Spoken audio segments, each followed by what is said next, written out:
지어진 집이란 어떤 집일까요? 어쩌면 오늘 우리가 찾아갈 이 집에서 그 답을 찾을 수 있을지도 모르겠네요. 우리가 찾아온 첫 번째 집은 부모를 위해 딸이 직접 설계한 집입니다. 한껏 연못을 끌어안고 있는 집. 잔잔히 물결치는 수면 위로 햇살이 부서지는 모습이 정말 아름답습니다. 아, 오늘 햇살이 너무 좋다. 오늘은 새들이 안 오네? 날이 너무 좋아서 새들도 어디 갔나? 놀러 갔나 봐. 사람들은 연못 도면에 있는 거 보고도 계속 이게 왜 여기 있지? 그 생각했었어. 맞아요. 근데 제일 잘한 것 중에 하나. 처음에는 이 연못을 반대했었다는데요. 우리가 하는 연못과 사뭇 다르기 때문이라고요. 왜 연못을 하는지도 이해가 안 갔고, 그리고 연못을 한다고 했을 때에 깊이가 아마 한 30에서 50cm 정도 깊이해서 거기도 뭐 붕어도 좀 키우고 수초도 좀 이렇게 키우고 그렇게 생각했었는데 뭐 깊이는 5cm도 안 된대요 또.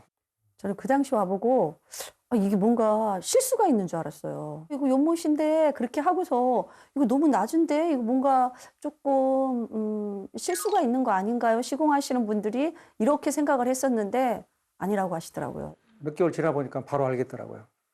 물 양이 많으면 물 낭비도 되고 또 냄새도 날 수도 있고 하기 때문에 얕게 해서 자주 갈아줄 수 있고 물 낭비도 안 되고 그런 것이 생각을 했었더라고요. 저는 그 부분 전혀 생각을 못 했었는데. 이 집을 설계한 사람은 둘째 딸 명선 씨입니다. 놀라운 건 설계를 맡았을 당시 건축학과 3학년에 재학 중인 대학생이었다는 겁니다.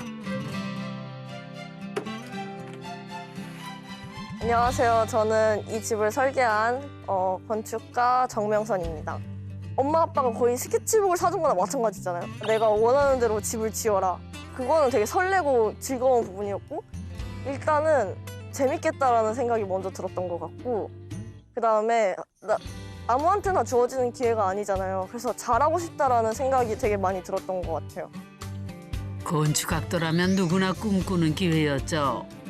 그런데 아무리 자식이라지만 한두 푼 드는 일이 아닌데 걱정되진 않았을까요? 그냥 믿고 딱 시작한 것 같아요. 잘할 수 있을 거라는 생각. 네. 근데 뭐 조금 뭐 부족하거나 실수한다고 하더라도 남의 거 가지고 뭐 손해를 입히거나 잘못하는 게 아니고 내 거니까 그 부분에서는 마음이 편했던 것 같아요. 행여나 딸이 부담을 갖지 않을까 든든한 지원군을 자처한 부모님. 덕분에 명선 씨는 새하얀 도화지에 그림을 그리듯 마음껏 상상력을 펼칠 수 있었다고요. 저는 이 땅 사놓고 혼자 어떤 평면도의 집을 지을까 하고 종이에다가 평면도를 그려봤는데 지금 살고 있는 아파트 평면도가 결국은 그 평면도가 나오더라고. 그래서 그거를 못 벗어나더라고. 해보니까. 우리 맨 처음에 네가 설계한 거 삼각형이었잖아 집. 그래갖고 엄마가 삼각형은 그렇다. 네모 반듯하게 해달라. 사실 이 집을 짓기 전 명선 씨는 아주 파격적인 제안을 했었답니다. 저희 집 땅이 이런 직사각형 모양이에요. 그리고 이쪽으로 메타스퀘어 길이 쭉 있어요. 이 메타스퀘어 길을 바라보는 그런 집을 설계하면 어떨까 해서 직사각형을 대각선으로 반을 나눴어요. 그래서 그 안에다가 이제 건폐율 용적률을 맞춰서 메스를 잡고 삼각형으로 올라갔어요. 네. 딸아이가 아니 이렇게 네모 번듯한 땅을 두고 삼각형을 해갖고 와서 아, 이거는 좀 아닌 것 같은데 그렇게 생각을 했었거든요. 가족들하고 교수님하고 다 이렇게 모여서 프레젠테이션을 했었어요. 전면도 유리로 이렇게 해서 아마 여기다 지어놨으면 굉장히 좀 혁신적인 그런 건물이 됐을 거예요. 그 당시에 우리가 이제 너무 혁신적이어서 받아들이기 좀 힘들었었죠. 제가 좀 강하게 얘기했던 것 같아요. 이 집은 내가 사는데 내가 정말로 이거는 생각하는 점은 이야기를 해야 되겠다. 그렇게 해서 엄마는 네모 반듯한 집이 좋다. 좀 서운해하는 것 같았어요. 엄마 이게 얼마나 좋은 건데 엄마 왜 엄마는 네모난 그 아파트 평면도를 생각을 하냐. 그렇게 얘기를 하더라고요. 그렇게 말했을 때 많이 서운했어? 그때는 처음 해보는 거니까 그 욕심이 되게 많이 있었는데 그 욕심을 내려놓기가 쉽지 않았던 것 같아요. 그치. 그러니까 내가 하고 싶은 대로 사실 학교 설계는 내가 하고 싶은 대로 다 할 수 있는 설계였는데 이거는 내가 하고 싶은 대로 할 수 있는 게 아니라 건축주라는 존재가 존재를 하니까 그렇지. 이게 내가 하고 싶은 걸 못한다는 사실이 되게 좀 억울했던 것 같기도 하고 첫 좌절 뒤 휴학을 결정했습니다. 그리고 진짜 부모님을 위한 집이 무엇인지 고민하는 시간을 가졌죠. 그렇게 이 집은 완성됐습니다. 저기 반가운 얼굴이 보이네요. 오늘 찾아갈 집은요, 연못이 있는 집이랍니다. 근데 여기 그 집들이 pik지가 그렇게 크지가 않아가지고 마당이 이렇게 크게 만든 집은 별로 없는 것 같아요. 그러면 연못이 있다 그러면은 마당이 넓어야 되잖아요. 아마 그런 집이면은 그 단서로 좀 찾기는 쉽겠다. 그 연못이 있는 집을 찾으면은. 그렇게 쉽지만은 않을 겁니다. 두 눈 크게 뜨고 찾아보세요. 거의 많이 온 것 같은데 연못은 아직 안 보이고. 아 근데 이 집이 보니까 저 위에 이렇게 반사가 돼가지고 물이 있는 것 같아요. 나는 이제 이렇게 땅에 이렇게 만들어진 연못만 생각을 하고 왔는데 그게 아니고 저기를 보니까 수공간을 이렇게 만들었네요. 아이고 안녕하세요. 네, 안녕하세요. 반갑습니다. 안녕하세요. 예. 아 여기 주인이세요? 예, 처음 뵙겠습니다.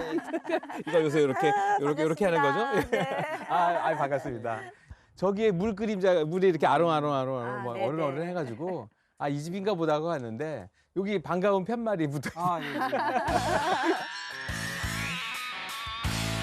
아니 근데 집이 아까 이렇게 옆모습부터 보면서 왔거든요. 근데 보니까 옆모습은 되게 뭐 여러 가지 재료들이 막 큐블럭도 있고 징크로 된 것도 있고 뭐 여러 가지 재료가 있고 막 아롱다롱해요.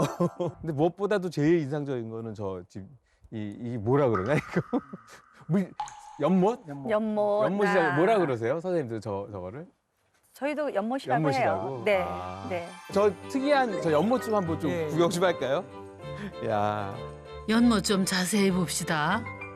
아 이게 있구나. 그냥 네모나 반듯하고 요게 수심이 요거 딱 한마디네요. 네. 물 반사되는 것 때문에 이렇게 놓으신 거라는 거죠? 근데 식당 같은 경우에는 채광이 잘 될수록 되게 좋잖아요. 그렇죠. 근데 안으로 이렇게 넣게 되면서 채광이 조금 부족할 수도 있겠다 이런 생각이 들어서 이제 여기에 거울처럼 빛을 반사해주는 역할을 해주려고 이렇게 넣었는데 그 덤으로 이제 물 그림자까지 네. 나오게 된 거죠. 벽을 수놓은 물 그림자 때문인지 마치 집이 살아 숨쉬는 것처럼 보이네요. 그러니까 이제 우리나라 원래 옛날 우리나라의 전통 그 조명 방식이 채광 그러니까 빛을 조도를 확보하는 방식이 뭐냐면 반사광이거든요. 네. 그러니까 옛날에는 마당에 이제 마사토를 까니까 햇빛이 마사토를 통해서 집으로 올라가요. 그러니까 이제 이렇게 밑에서 올라오는 빛이죠. 그러니까 이거는 사실은 그런 전통 방식을 응용한 거죠. 그다음에 이제 이 높이 같은 것들도 상당히 이제 그 관계가 많아요. 그러니까 가령 이제 이게 좀 아래로 있으면은 이게 굉장히 넓어야 그 조도가 나오는데 이거는 사실은 요 높이 정도에 했기 때문에 이게 크지 않아도 집으로 충분히 빛이 들어가는 거죠. 그래서 이거는 굉장히 어떻게 보면 아이디어도 좋고 나도 응용을 좀 나중에는 전화해가지고 허락받고 한번 써보겠습니다. 높이에 따라 조도가 차이 난다는 거네요. 만약 연못을 낮게 만들었다면 이렇게 큰 연못이 필요했을 수도 있겠네요. 오늘처럼 볕 좋은 날에는 집이 더 화사해진다는데 얼른 들어가 볼까요? 거실이 이쪽이 바로 거실이군요. 여기 이렇게 물이 반사가 돼가지고 아니 게 아니라 진짜 반사판 역할 하네요. 막 온 집에 그냥 넘실넘실하는데요. 네. 호피 무늬가 있는 것처럼. 그리고 이게 이제 이 공간이 이게 뭐가 이렇게 막 움직이니까 생동감이 있는데요, 확실히. 야. 부부가 가장 좋아한다는 식탁 자리는 물그림자 명당이라고 합니다. 정말 천장에도 연못이 있는 것 같네요. 그래서 이 공간이 보니까 되게 중요한 공간이네요. 보니까 여기 뭐 수공간도 바로 앞에 있고 멋있는 나무도 있고 네. 저 나무가 되게 네네. 거의 제 헤어스타일인데. 왠지 친숙해요. 네. 아니 그냥 임 소장님 머리 아닌가요? 주로 여기 많이 계실 것 같아요. 네, 예, 여기서 맞아요. 이 공간이 좋아가지고. 예, 여기에 있는 시간이 예. 제일 많습니다. 여기서 이제 식사하고 네, 차도 마시고, 차 마시고. 네, 그러면서 이제 그게 이제 편안하고 네. 좋으니까 또 연못 보고 네. 밖에 나무나 풀도 보고 네. 이러면서 그냥 하염없이 앉아 있게 되는 곳이에요. 네. 하염없이. 네, 하염없이. 네, 그래서 우리가 이래서는 안 돼. 어서 일어납시다 하는 네. 그런 곳입니다. 네, 어제 일 좀 합시다. 네, 네, 일 좀 잔디 좀, 합시다. 풀 좀 뽑아야지. 뭐 이런 거. 네. 일단 여기가 집의 중심이에요. 응, 그쵸. 그리고 모든 우리 집에서 제일 신경 많이 쓴 모든 포인트들을 다 주방에서 식당에서 볼 여기다. 수 있게 했어요. 주방과 식탁 자리에 공을 들인 이유는 가족만의 문화 때문이라는데요.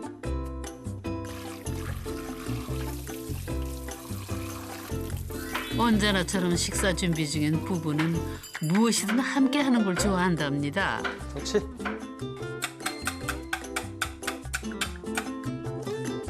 저는 주방, 여기 네, 식탁, 딸아이가 그쪽을 엄마를 생각해서 많이 신경을 써줬어요. 온 집안을 다 이렇게 네, 연결이 되는 장소거든요. 다른 가족이 어디에 있는지 알 수 있고 제가 또 주방 일을 하면서도 밖의 경치도 볼 수 있고 집 안도 볼 수 있고 네, 연못도 볼 수 있고 그래서 저 주방이 좋아요. 북엇국이 뽀얀 빛깔을 내며 끓는 동안에도 가족들의 대화는 끊이지를 않네요.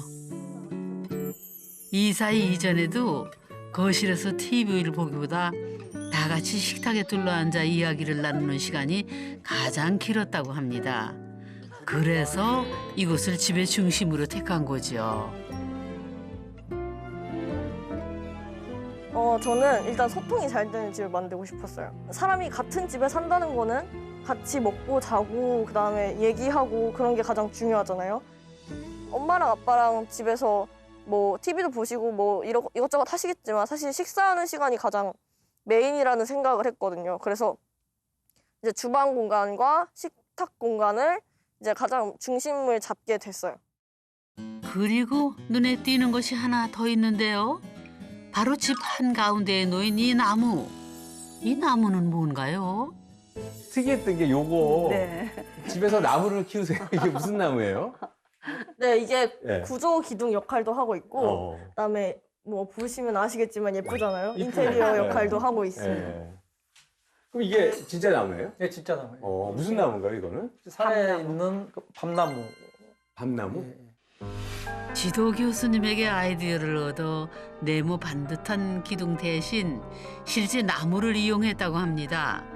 이렇게 보니 집을 지키는 보수 같지 않나요? 원래 저 자리에 기둥이 있어야 돼요.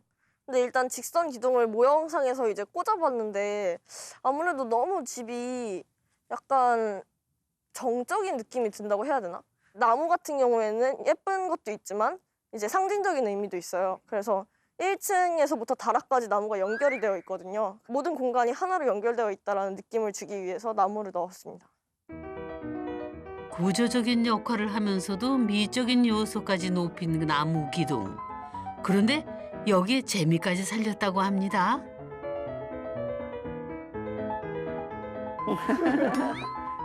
네, 어이구 여기서 또 무슨 변화가 되게 많구나. 2층으로 올라오자마자 두 눈을 의심하게 하는 공중에 붕 떠 있는 바닥.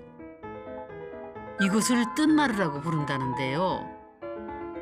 나무가 바닥을 뚫고 올라온 모습이며 틈 사이로 보이는 아래층의 풍경이며 생경하면서도 아주 흥미롭습니다.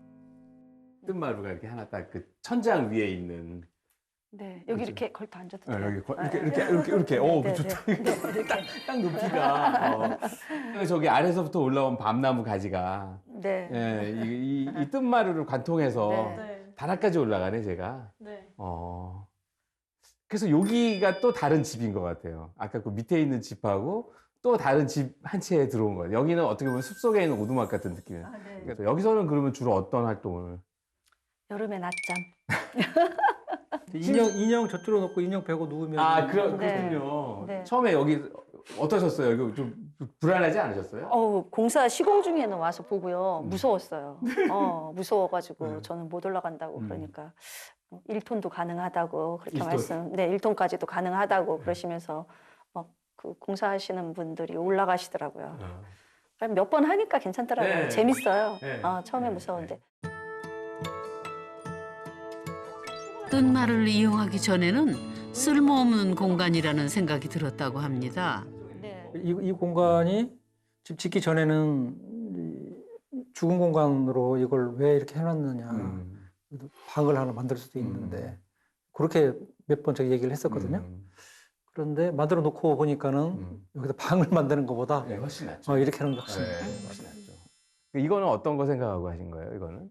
이제 1층이랑 2층이 사실 일반적인 뭐 그냥 구조로 생각을 하면 네. 계단 말고는 1층과 2층은 완전 단절된 공간이에요. 그때 이제 거기에 구멍을 뚫고 그 구멍을 위로 이렇게 살짝만 올리면 이제 1층이랑 2층이 연결된 공간이 연결도 되게 되고. 되는 거죠. 그래서 내가 공간도 확보하고. 네, 그래서 그 식탁에 앉았을 때 네. 높이도 확보해 주는가 네. 동시에 네. 이제 소리도 들리니까 그러니까 이런 넓은 집 같은 경우에는 소리가 안 들려서 좀 예, 그쵸. 집안 사람들끼리 커뮤니케이션이 단절되니까. 네, 그런 거를 방지하기 위해서 넣은 장치입니다. 부모님 두 분만 지내는 시간이 많아지면서 혹시 모를 위급 상황을 대비하기 위해서라도 꼭 필요한 장치라 생각했답니다. 잠깐만 살펴봐도 참 재밌는 집인데요. 1층에는 총 3단계의 단차를 두었는데 뜬마루를 둔 덕분에 층고도 다양해졌습니다.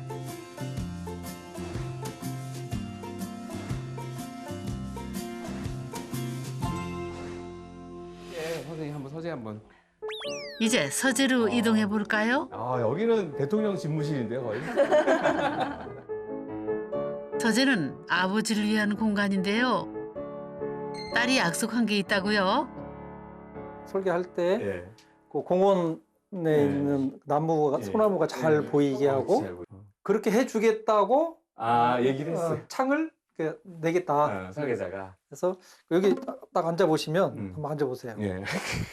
결제를 뭐 하나 해야 되는데. 앉아 보시면 그래서 앞을 딱 바라보시면 진짜 저기 저걸 소나무가 낙낙장성이. 저걸 좀 조금 더 내리고. 올려놨는데 좀 내리면 네, 쫙 네, 보이겠다. 네. 공원이. 공원이 네. 쫙 공원이 다 쫙 열리고. 공원의 낙낙장성도 한눈에 들어오죠. 테라스 좀 한번 좀. 네, 네. 서재와 연결된 테라스에서는 또 어떤 풍경이 펼쳐질까요? 가장 먼저 눈에 띄는 것은 일자로 곧게 뻗은 테라스 구조입니다.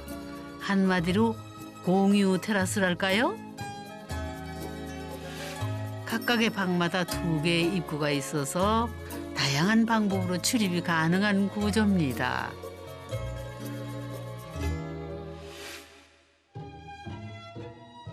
이 집이 되게 특징 중에 하나가 동선이 되게 다양해요. 어디를 갈 때 한 군데를 통해서 가는, 보통은 그렇잖아요, 집들이. 근데 이 집은 어떤 공간을 가더라도 뭐 현관을 통해서 저 끝방을 갈 수도 있고 이쪽에서 바로 들어갈 수도 있고 하는 것처럼 이 테라스의 설정도 되게 좋은 것 같아요. 그러니까 모든 공간이 연결이 되고 막힘이 없고 집이 모든 게 소통되는 집이다. 그런 강력한 의지를. 네. 이렇게 다양한 동선을 만든 이유는 무엇일까요? 저는 재미있는 집을 항상 설계하고 싶었어요. 이제 사람의 그 심리적인 감정들 그런 것들 또한 되게 긍정적으로 생각할 수 있도록 많이 노력을 했고 그래서 이제 연결과 소통이 또 강조가 되었던 거고 두 분이서 재밌게 사셨으면 좋겠다라는 의미로 네, 한마디로 표현하자면 재미있는 집으로 그렇게 표현하고 싶어요. 아유, 여기 계단이. 여기 테라스도 있네. 야, 넓다. 굉장히 넓다. 명선 씨가 제일 좋아한다는 다락방은 징검다리로 연결된 두 공간으로 나뉩니다. 가장 안쪽에는 조용히 명상하는 공간이 있고 반대편은 명선 씨의 작업실로 쓰이고 있죠. 특이하게도 목조주택에서는 보통 이제 테라스를 잘 안 내는데 여기에 또 테라스를 하나 또 조그맣게라도 테라스를 냈는데 요거는 제가 주문을 했습니다. 아, 선생님. 선생님이 이걸 해달라고. 이 집 질 때 그 시점에도 드론 택배에 대해서 많이 소개가 됐던 때거든요. 아, 그 택배를 받을 수 있겠군요. 그래서 여기 이제 드론 택배가 이제 대중화되면 네. 여기서 이제 내줄 수 있게 착륙자. 네. 네. H자 쓰고서 네. 네. D자 써야겠구나, 들어오니까. 네, 네. D자 딱 써놓고 들어온 앉는 자리 하나 만들어 놓으시면 되겠다.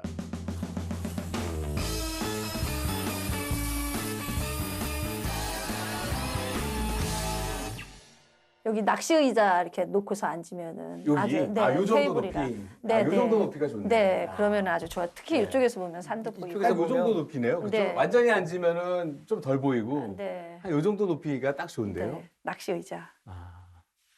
여기 공원이 바로 싹 눈에 들어오고. 네. 그리고 여기는 사실은 뭐 앞에 뭐가 들어올 가능성이 전혀 없는 데잖아요. 그렇죠. 네. 그렇죠. 건물이 앞에 들어올 가능성이 없는 공원이니까 여기는 진짜 여기 이쪽이야말로 전망이 보장된 전망이네요. 명선 씨는 이곳에 올라와 이런 생각을 하곤 한답니다. 그냥 학교 수업만 들었으면 내가 배울 수 있었던 것들일까? 공사 현장에서 내가 어떻게 해야 되는지 많이 배웠고 그냥 마치 그냥 거인의 어깨에 올라가서 세상을 바라본 기분이었어요. 너무 감사하죠. 이런 경험을 주셔서 감사하다고. 굉장히 훌륭한 집이죠. 왜냐하면 어떤 사람의 마음이 담겼다는 건 되게 중요한 거거든요. 그러니까 이 집은 그 따님이 그 나이와 경력을 떠나서 부모님에 대한 생각과 자신의 생각과 여러 가지 그런 것들이 마음으로 지은 집이기 때문에 그런 면에서는 아주 훌륭한 건축이라고 생각을 합니다. 어디서 회사에서 전화 왔어? 네. 세상 모든 건축주들은 절대 아빠 같지 않다. 네. 되게 섬세하게 다가가야 된다는 걸 좀 배우게 되는 것 같아요. 딸의 가능성을 믿어준 부모님과 부모님을 위해 집을 설계한 딸. 그리고 이들이 함께하는 시간. 이것만으로도 이미 훌륭한 집이지 않을까요?